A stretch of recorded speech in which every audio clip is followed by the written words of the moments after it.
Hi, I'm Khleif. Each and every week, I record an interview with a thought leader that I know you're going to get a ton of value from. Now, here on YouTube are the video versions of my podcast, Lifetime Cash Flow Through Real Estate Investing. Now, to make sure you get the latest information, please subscribe and hit the notification bell. Let's get started. Welcome to another edition of How to Build Lifetime Cash Flow Through Real Estate Investing. I'm Khleif, and I am absolutely thrilled you're here.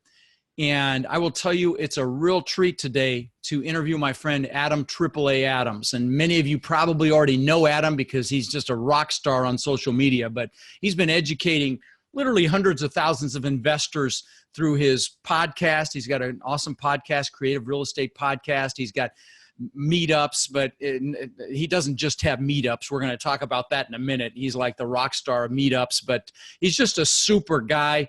$45 million portfolio in multifamily, and probably soon to be about 55 million. He's in my multifamily boardroom mastermind because I just knew that I wanted him in there, and super excited to have you on the show today, my friend. It's exciting to be on the show. And one thing about your mastermind, oh my goodness, I remember I had about 100 in maybe 20 doors, and now I'm at 620 doors. So just a few months of being in that mastermind, they hold you to high accountability. So thanks again for the invite. Love it. No, absolutely. No, that's thank you for sharing that, because it's so powerful. Who you are around is who you become. And we'll talk about an incredible group. There's about $4 billion in there.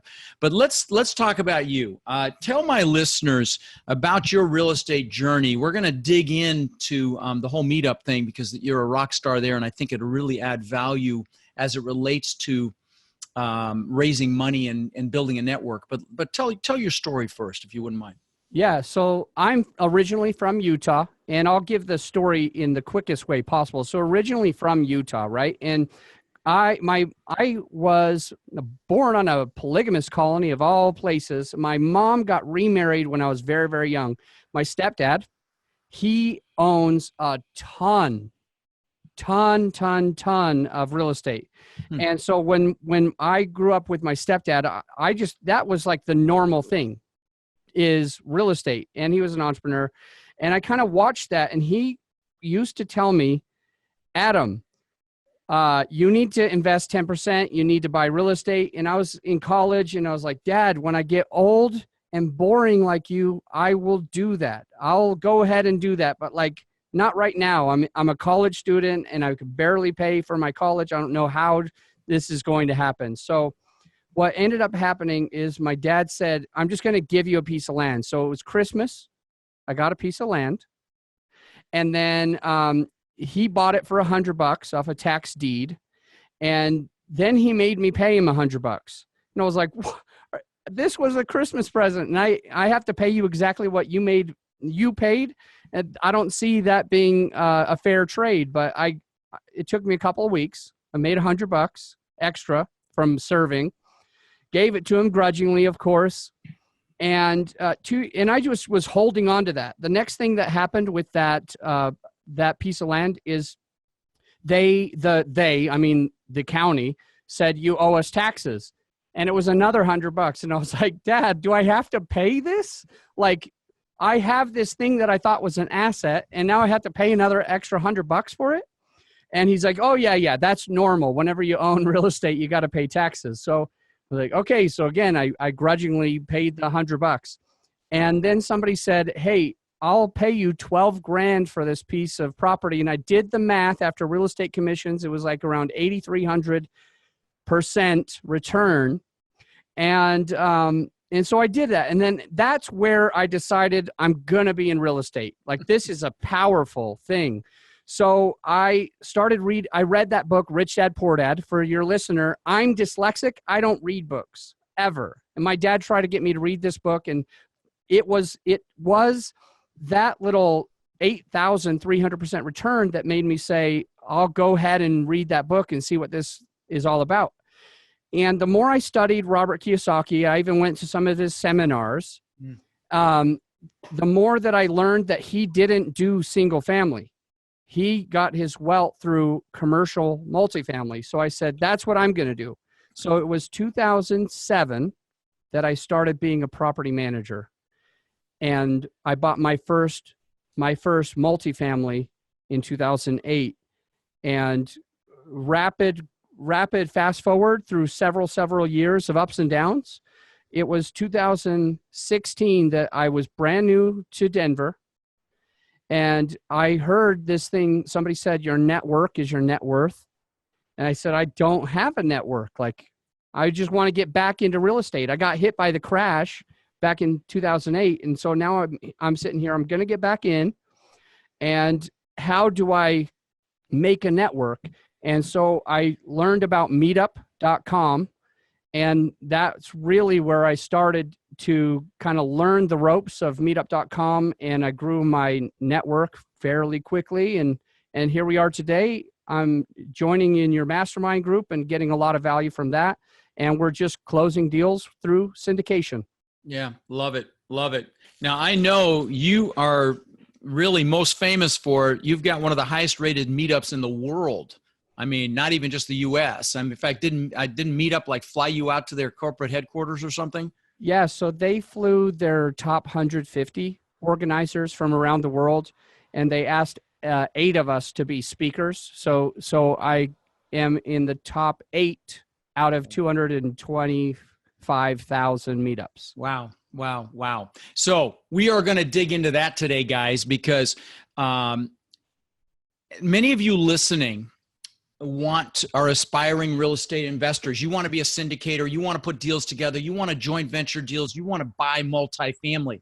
And you're starting to realize, if you haven't heard me say it 1,050 times, that it's a team sport.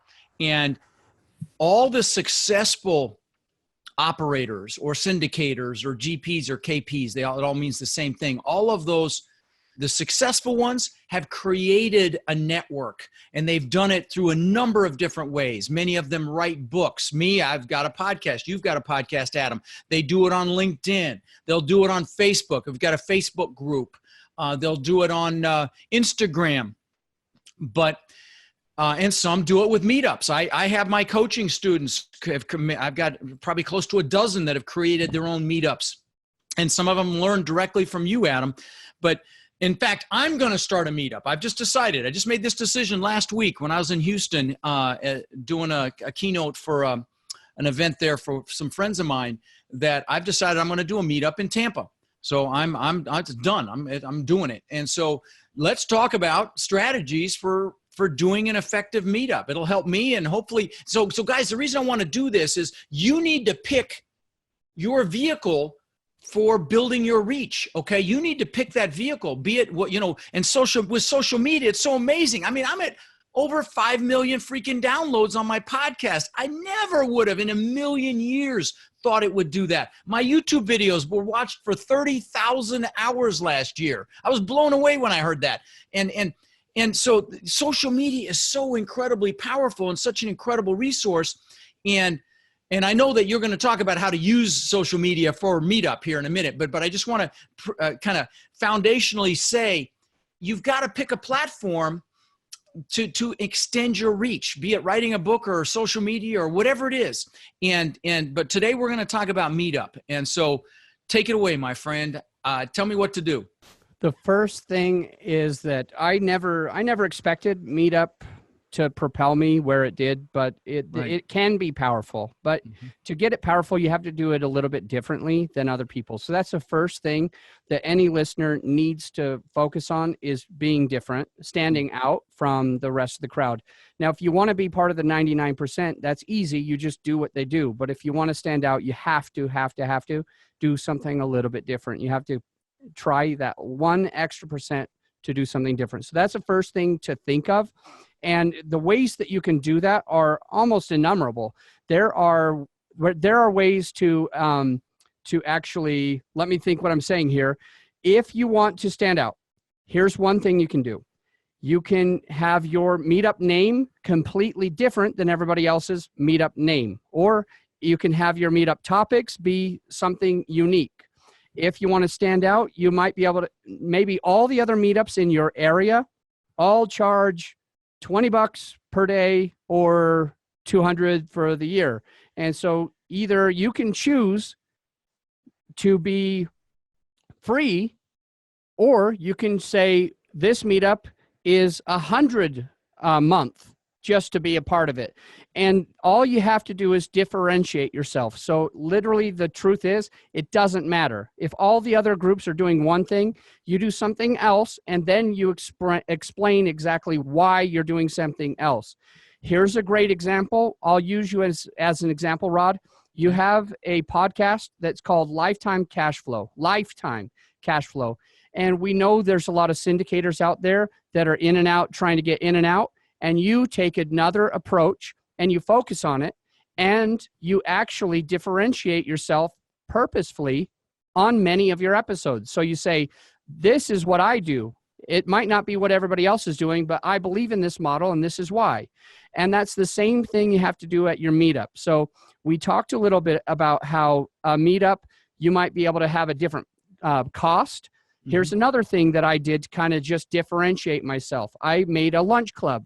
I looked and saw lots and lots of different meetups, and I noticed that they all met at 6:30 at night during the week, every single one of them. So I said, well, what would happen if I had a meetup that met at lunch in the middle of the week?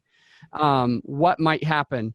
And so I just tried it. And that's the meetup, Rod, that we have 4,000 faces a year in just that meetup. And if you do the math, that's a lot per month, right?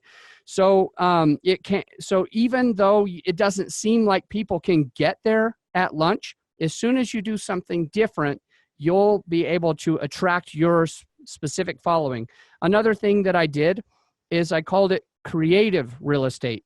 There was all of these other real estates that seemed like they were generalizing. There was one that was multifamily, but I realized that there was nobody focusing on lease options and subject to, and I thought I might be able to track to somebody, so I did a different name. The last thing that I did specifically to differentiate ourselves, I kept it free, by the way.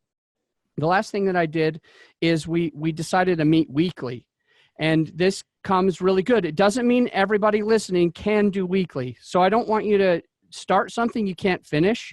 If you start a podcast, do it for several years. If you start a meetup, get consistent.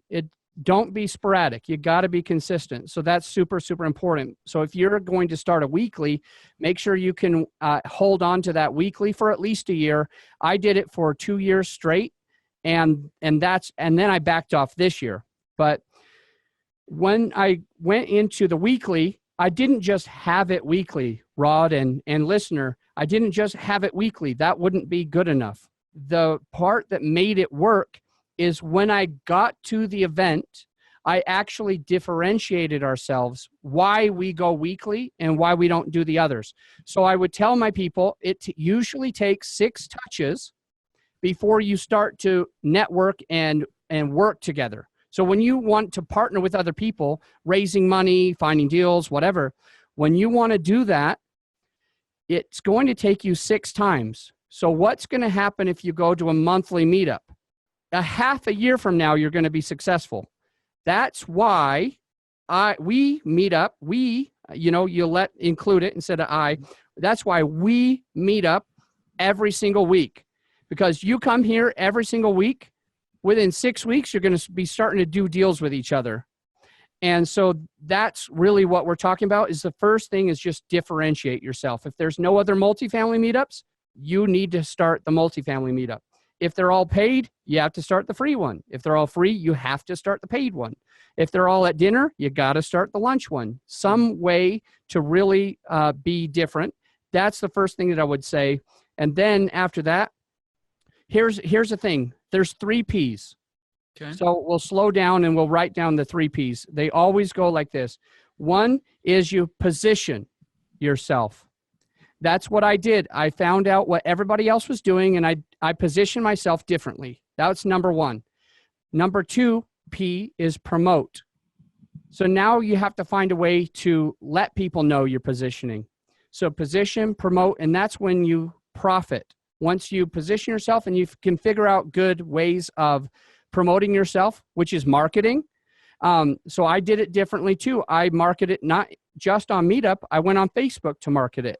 And I took more pictures there, and I made it sound more inclusive. Like I took pictures and we had a good time. Or if you missed it, I would say stuff like, if you missed it, this is what we learned. And it started to create a community. And the third thing is profit. So position yourself, promote yourself or your meetup, and then profit from it. And mine was free. So how did I profit? Well, I was doing deals, and I've so far raised $5.2 million of what I've raised for all of our real estate deals has come directly from that meetup group. So if you can find a way to stand out and let people know how you're standing out, you're going to find success. So let's circle back. We talked about positioning, and the pieces you gave regarding positioning really related to differentiating is what I saw, and being different and figuring out how to be different than the herd. And like, for example, in Tampa, I know there are numerous meetups, and I've spoken at most of them. You know, they've had me up, and so you know, I'm going to look for differences. But let's spend a little time on promote. Okay, because I think that's the area that people probably need the most help with. So can we talk about maybe some Facebook strategies or any other promotion strategies that you'd be willing to share? Yes. The first one that I like to do is I like to get a headshot and a bio. Okay. And this doesn't need to be difficult. You see a lot of podcasters out there doing something similar to this. Mm-hmm. So you kind of get a template that is where all you're going to do is you're going to put their face on the template, and you're going to put what you're talking about. And you're talking about your guests, the people you have to come in to talk. Oh, yes. Thank you. So the speaker that I'm bringing in, I want to get a headshot of them and a bio, and I want to create what the topic of that meetup is.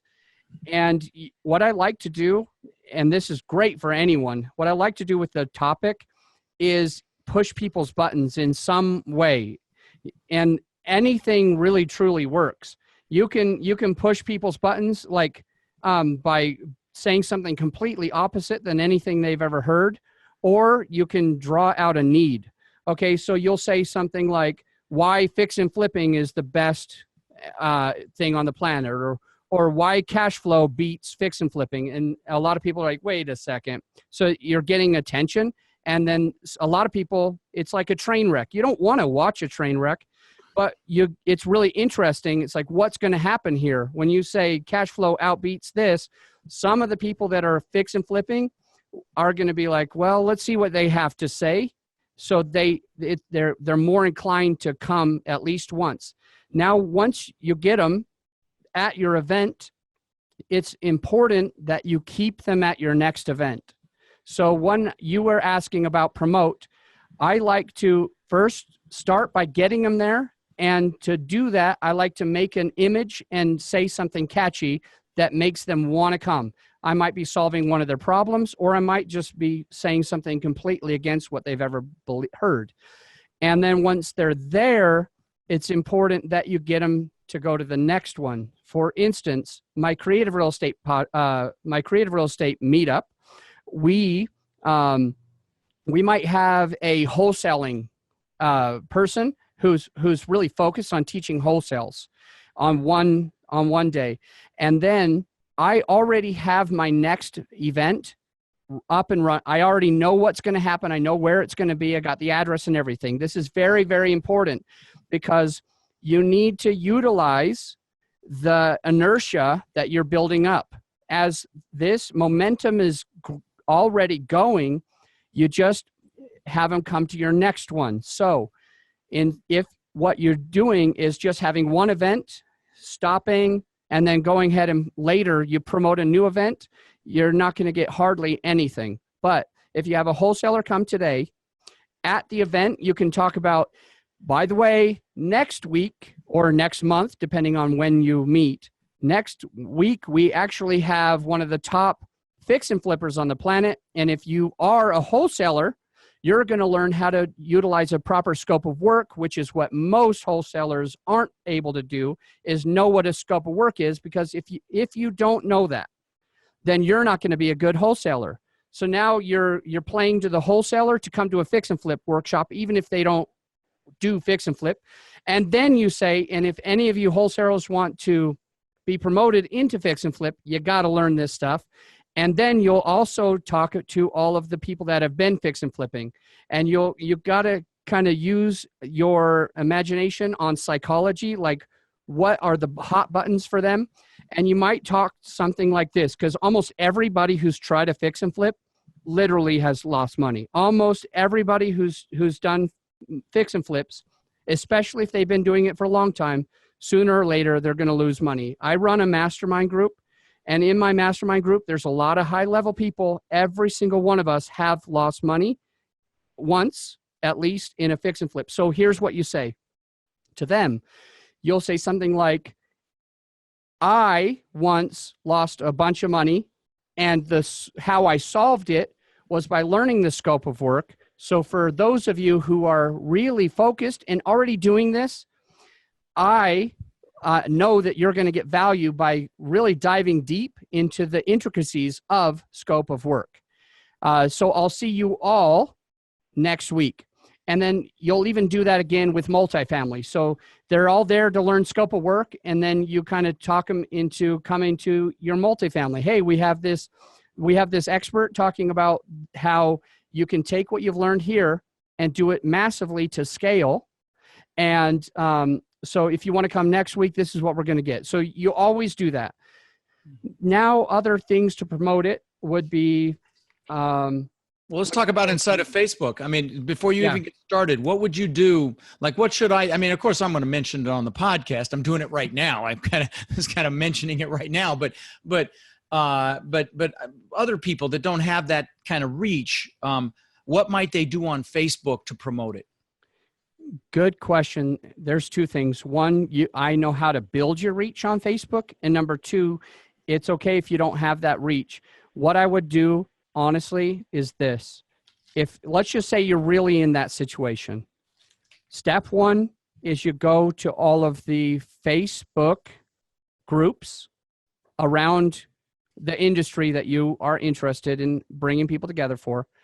So I would do this. I would start going in Denver fix and flippers. I would go to Denver realtors. I would go to Denver multifamily. I would go to Denver wholesalers, because that's where I am. That's where I live. And I would find a way to hack into all of those systems. Now, here's the best way to hack the system. And I use that as a very good word. Some people think hack could be negative, but no, you utilize the platform to the best of its ability.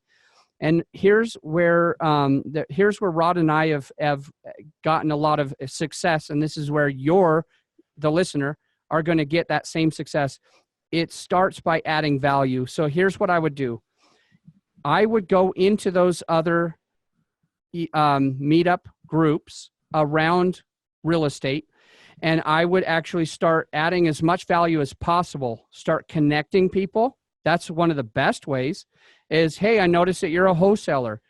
I would love to introduce you to this guy that I met online who's a fix and flipper. So you're saying actually physically go there and do this? Nope. No? We're on Facebook. Oh, Facebook. We are currently on Facebook, and you're seeing people post in those real estate groups. In those threads. So you go in the thread and say, hey, I see this, and you need to meet so-and-so, and tag them. Yeah, exactly. You tag them, or you ask if you can put them in touch with a fix and flipper. All that kind of stuff. You see somebody who's doing wholesales. You ask them if they've ever thought about wholesaling bigger things, because you have a friend who's buying multifamily in that same area, and should I put you in contact? Just simple things like that. Or if you have knowledge about a subject that somebody's already posting, you just give a little bit of knowledge, just a little golden nugget. And none of this can be self-promoting. That's the important thing, is you add value just to add value. You'll get the value back, but you can't do it you can't try to get the value back by that one post. You got to try, you just give the value so many different times, willingly.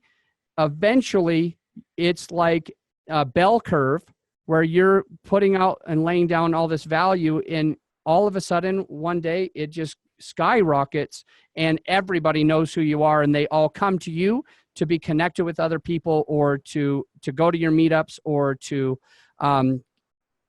learn from you. So that's how I would play that strategy. And if you were able to start that today and do the other things that we're talking about as well, you'll notice that all of these people will start to gravitate toward you. And then all you got to do is just say, this has to be a direct message. This is very important. Write it down. It's a DM every single time. Once you start to build connections, by the way, there's no reason to invite people blindly. They're just going to hate you. Right. But after you build a connection, you say to John or Sarah, who you're newly connected with over the last couple of weeks or months, you've interacted a little bit. You might say something like, John, would you like to be on a panel at my event? I'm going to have 3 wholesalers, and we're going to talk a little bit about wholesaling. And what I've noticed is there's 2 ways to grow your meetup. One is by inviting people that have a really big name. And the other one is to invite people that are new and excited and motivated. And Rod, there was a time when I used to get invited to an event to speak, and I was like, that was in the beginning, and I would think to myself, man, this is so awesome. I'm going to post this on Facebook. I'm going to tell everybody that I'm going to go speak here. I'm going to call my friends and family and ask them to support me.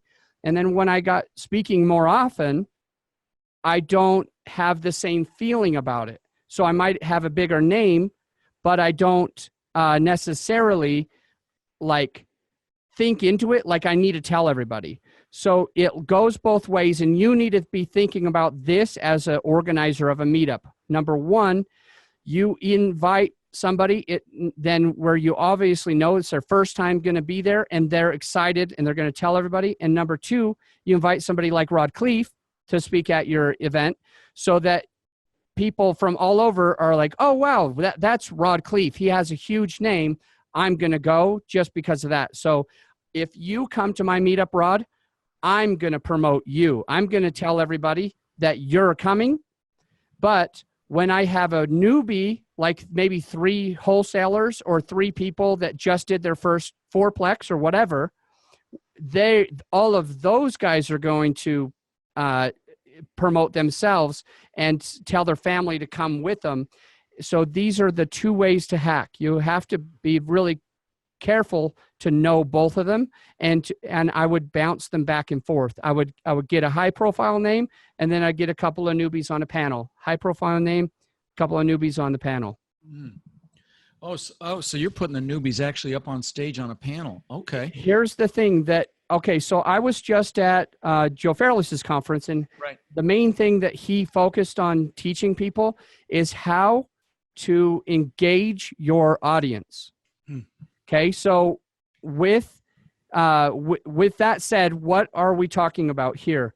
We're talking about these newbies that are excited to grow, and they're proud to be on stage, and now they're completely loyal to your brand. Sure. So you find a newbie that maybe took down their first property, and you allow them some bragging rights, public bragging rights, and they're going to tell everybody they know to come see me. Yep. Right? And now not only are you hacking into their network, mm-hmm. but you're also making them completely loyal to you. Right. Once they've had that bragging rights, how good does it feel to be put on stage for the first time? You tell everybody, you remember the person who did that for the first time. So I have noticed that helping the meetup more than almost anything is by creating panels of 2 or 3 people that have done, I would say 3 people. 4, it starts to get too long, and 2 is maybe too little. But with 3 people, there's one thing that if you're really actually an organizer, you got to know this. When you do a question to a panelist, and Rod knows this, he has some of the most amazing boot camps around the country, and he has a lot of panelists. And so it's very good that you got to learn this. When you ask a question to your panelists, you don't go down the line ever. You direct it to one person. If you go down the line, one person's going to take 5 minutes, the next person's going to take 5 minutes, the next person's going to take 5 minutes. All of a sudden, your 30-minute panel is completely over. And how many questions did you ask? Just 2. Right. So you want to be very careful as the organizer to create the questions and direct it toward one person. And prep your panelists ahead of time by just letting them know you don't have to answer all the questions. I'm going to direct a question to you. Yeah, no, that's great feedback. So, I know you're great with Facebook hacks as well. As if you don't mind, share. You've shared this with me privately. Share some of the strategies to get, to trigger Facebook's algorithm so that, when you make a post about your meetup, you get it seen by more eyes. Do you mind? I'd be happy to. I'd be happy to, because this can really play into having a meetup group. Okay. So let's use the image that we already described, having their headshot and having your catchy title for. But let me. You know what? Before you finish, let me say one thing, guys. Adam's going to be at my Denver event. If you're not signed up for my Denver boot camp, then shame on you. I mean, it's May 17th, 18th, and 19th.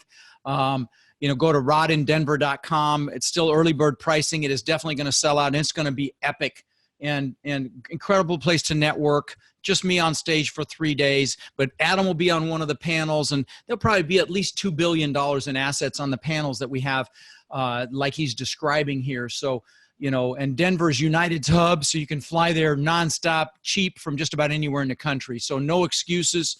Come see me in Denver for sure. So we're back to Facebook. So Facebook hacks to trigger Facebook's algorithms. Perfect. All right. So let's just say you've created that. Mm-hmm. Here's what most people do. They post the picture, which is already great. It's great that you posted a picture. Why? Facebook's algorithms prefer a picture over just text. And they actually prefer a video over a picture. But here you are, you've posted that picture. How do you post it? Is this what you do? Do you just say, we're going to be meeting here at this time in this place? No. And I'll tell you exactly why. Because if somebody's looking at it, they're going to scroll past it. They're going to read it, and they're going to retain some information. They might have even written it down. They didn't engage. That's the most important part, is they did not engage. So they scrolled past it. Now, guess what Facebook thinks about your post because somebody scrolled past it. Even if they got the information, even if they loved the information, and even wrote down the information and took notes to the side, Facebook's going to say, oh, nobody's interested in their post, so I'm not going to put it in front of more people. Facebook has a responsibility to their investors. Facebook is a business. It's not just a social network. They actually make billions of dollars from their advertisers. So their investors want you to stay engaged. So instead of telling, you ask. That's the most important part. So you might make a post that says, let's just say you have a free meetup, okay? You create a ticket price, $20. Create a ticket price that's $20. And then make a question to people. So they have to take action in order to save $20. So you'll tell them, these are the reasons why you need to go here. If you're interested, I can actually give you a promo code to take the $20 away. If you're interested, just comment below. I'll give you a promo code. If you don't, it's $20. You snooze, you lose. There's a lot of psychology based through this, but these are tips that I think anyone can really pick up is ask, don't tell. Give them a little bit of the information, but then you'll say, comment below if you want to go, comment below, tag somebody if you want a free ticket or whatever, And so what that's going to do is they're going to start commenting. Now Facebook says, oh, wow, here's a post that's engaging. If we want to keep people on Facebook, we need to put this person's post in front of more people. So there's the first part. Now, how to really hack it is for you to make more comments in that thread. So some people might say, if you're interested, send me a DM. Okay. All of a sudden, what do? They go off of Facebook. They go onto Facebook Messenger. By the way, they're different. And they send you a DM. And now you're on DM and your Facebook post won't get pushed in front of people. Now, if you have them comment below instead, now you start asking questions. And I get a little bit crazy. So here's the interesting thing. You guys are going to love this. This is so awesome. I get a little bit crazy. Somebody might go, yeah, I'd be interested. You're interested in the one that's on May 5th? Yeah, that one. Okay, perfect. Would you like me to send? So that was one response right there, okay? So he just so you guys get this, he just said, so are you interested in the one on May 5th? They'll have to say yes. So there's two engagements right there. Keep going. Yes. Actually, 3. So I'm interested. Oh, is it the one on May 5th that you're interested in? Yes, it is. Now the 4th one, okay, great. I'd be happy to send you a promo. Would you like that? Then they say, yes, of course. Now the 6th one, you say, the 6th comment so far, just with one person, you say, where would you like me to send it to? I can DM you or I can do the email. And they're like, yeah, you've got my email. And then please send it there. And then you say, hey, then you'll say to them, hey, can you double check I have the updated email? So like, it's like, hey, which email is it? Like, because a lot of times I know you're this way. If you're listening, you have friends who have 2 or 3 different email addresses that they email you from. So even if they don't, you still want to say, hey, can you DM me the right email to make sure that I have it correct? And even if they just said, yeah, you've got my email, say, just double check. Could you DM me that email? And then what you'll do is if they ever email you, DM you, their email address, you can go back to the Facebook comments and say, hey man, I got your email address. That's the one that I had. Perfect. I'll send it over now. Let me know when you get it. And then you send them an email. And then like every couple days, this is what I do, Rod. Every couple days, I'll scroll through because I get hundreds of comments basically because I'm half of them.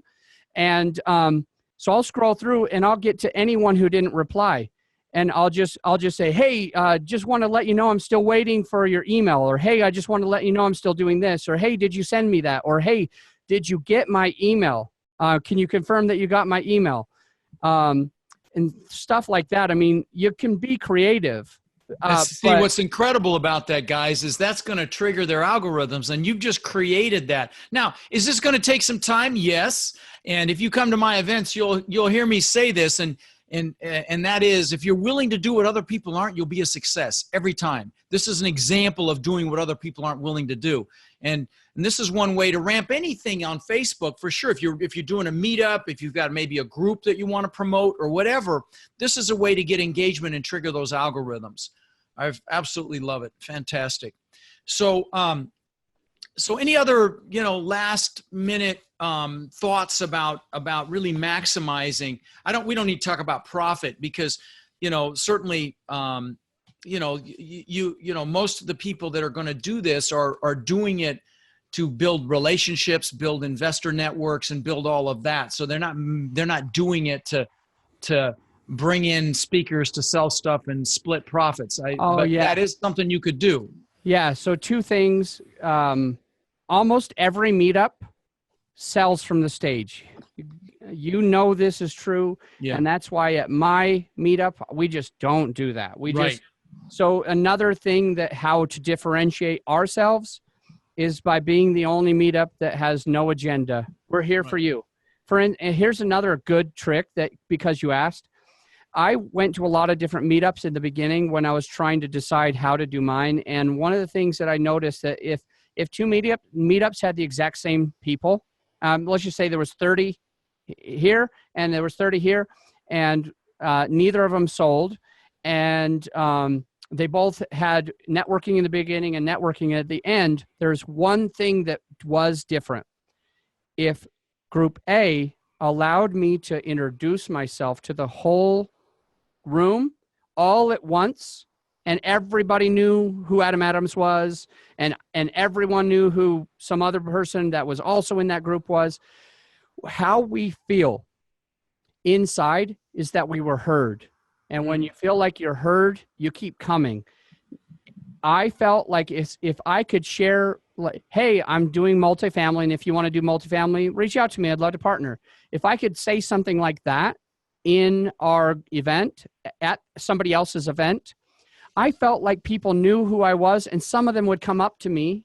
And if I heard somebody who was a private money lender, I could go up to them, and that helped a lot. So if you could do that one thing in your group, just allow everybody to just introduce themselves. And here's the second part of that I do intentionally is if you're going to give somebody a time limit, let's just say you gave them, you said everybody has 30 seconds or 10 or a minute.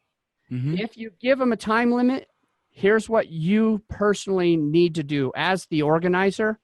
If you go over that time limit, they feel taken advantage of. They feel like you're just a terrible human being. Like, oh, this guy is self-promoting, or this girl is self-promoting themselves. Like, why did they give us 10 seconds? They're taking 2 minutes to talk about themselves. So it's very, very important maybe to give everybody 30 seconds. And then you yourself, I'm Adam Adams. I do multifamily. If you want to learn about that, come to me. All right. Now we're done with the introductions. Let's do announcements, and then we'll get into the event. So something like that. No, that's really good. That's really good. But, I sitting here thinking about it. So you let everybody stand up. You got 50 people and you give them 30 seconds. That's 25 minutes right there. Yeah. Here's something interesting. If in my group, I don't have all that many people like pushing through it, but yeah, 15 minutes. Yeah, it can happen. My groups, we have anywhere from 45 to 65 on average. Sometimes we have 100 or 200. But so when it's over 65, I don't do it. When it is 65, I say, I basically, instead of doing that, I might do something else. Like, tell us where you're going to be in 5 years. Hey, everybody just say your name and where you're going to be in 5 years. And that way, and you might say something like, we're not talking about our companies or anything. Just say your name and where you're going to be in 5 years. We'll wrap it up because we're limited on space, or we're limited on time, or let's get to that. Or tell us where you were 5 years ago, or hey, tell us your most embarrassing moment. That's all fine, but your name and then something memorable, right? If I have 40 or 45 or 50 people, I still think that it's more valuable to say, oh, here's like a really weird subconscious trick. I don't know how it works, but Rod, it works 100% of the time. Okay. You tell everybody they have 5 or 10 minutes. All right, we're going to go through, every individual has 5 or 10 minutes to introduce themselves. I don't know why, but it's like everybody takes 6 seconds and they're done. But if you tell everybody they have 30 seconds, everybody takes 2 minutes. So I don't know why that works, but it has done it like that for me every single time. And I kid around. Sometimes I'll say, hey, we have a ton of people. You have 3.5 seconds. All you got time for is your name and your business, and we got to move on. People often will do that. But and then the last thing, finally, I'm sorry, there's so much. Like, no, this is great. I mean, very intuitive to run one. One of the things that I have toyed with, or actually it's like you have a devil on one shoulder and an angel on the other, and it's like, how honest and direct can I be versus how nice can I be and let people walk all over me, versus how rude can I be and embarrass people directly, right? It's like really hard to figure that out. And as an organizer, that's one of the biggest struggles in any part of it, is like, if you know somebody in that group is not a good person, and some of them like aren't, it's like, how do you do that, right? And so what I found to work the best for me, and it might just be my personality, so it might not work for you. You'll have to play with how rude you can be, how nice you can be, how whatever. But what I've noticed is I just be honest and direct with a smile. And that helps me the most. If I can say something like, you're way over on the 30 seconds, we got to move on, and with a big smile on my face, I feel like that gives me the best result, where we're able to move. and somebody might finish and I'll say, I timed it. That was 9.5 seconds. And you all know we're doing 6. And if we're going to do 6, that's how we're going to keep to time. And so just kind of move on, but in a playful way. That seemed to do the best, give me the best result, to be able to feel comfortable to actually be direct and cut people off, but to not feel like it was going to damage our relationship. Gotcha. No, that's smart. That's smart. Okay. Yeah. So logistically, what are the best places to have a meetup, and how do you structure them? Like, I don't know, you do it at a restaurant and everybody has to buy a meal, or, I suppose if you're having a lunch meeting, that would be the best way. Do you do buffet? Is there any tricks there? Yeah, there's a lot. So if I have a sponsor coming, I'll do a buffet. Okay. Every time. Here's where I always keep, not always, I usually do my meetups at a restaurant, and I usually do it in a private dining room that can fit us. And the truth is there is private dining rooms that can fit 100. So we've actually been able to all be in there. And that was at a place called Cinzetti's Restaurant. They can fit just about 100, and it's a buffet. It's an Italian buffet. And so it's very, very easy.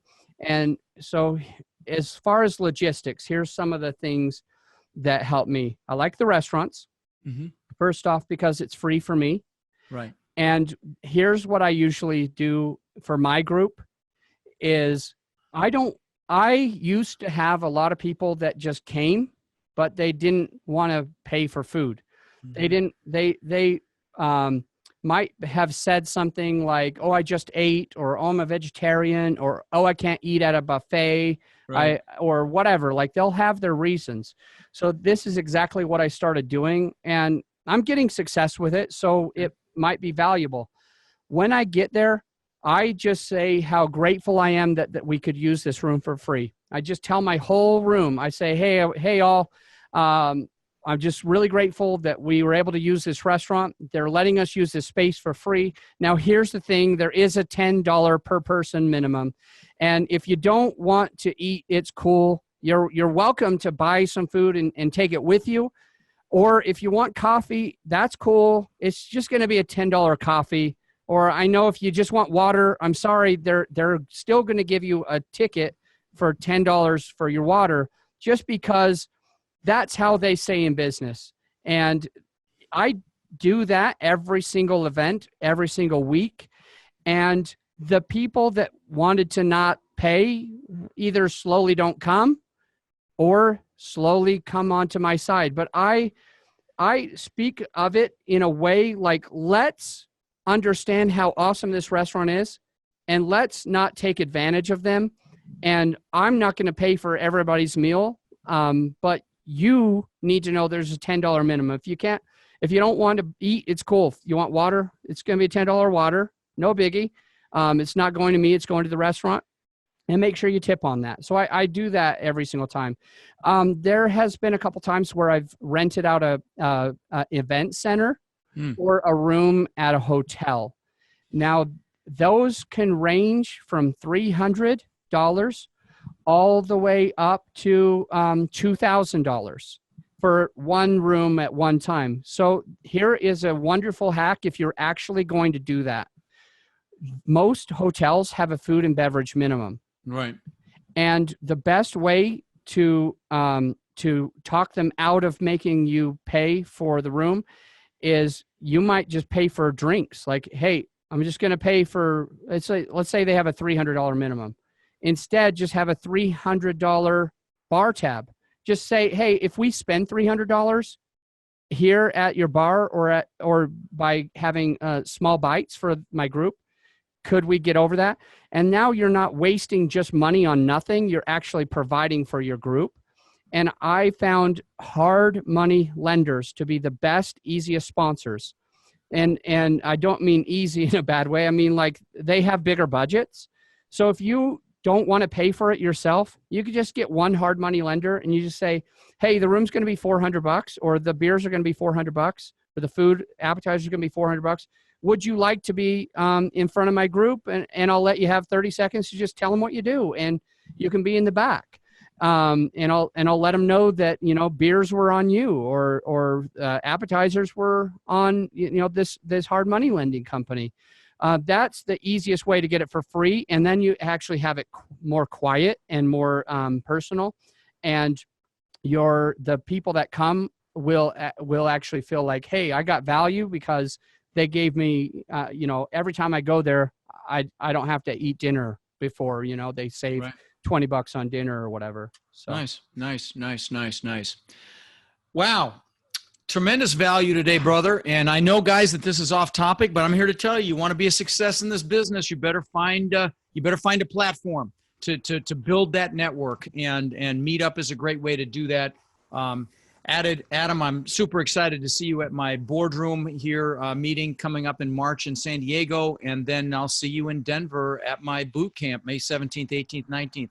yeah. And, so listen, my friend, thank you for adding so much tremendous value today, and just very, very grateful for you.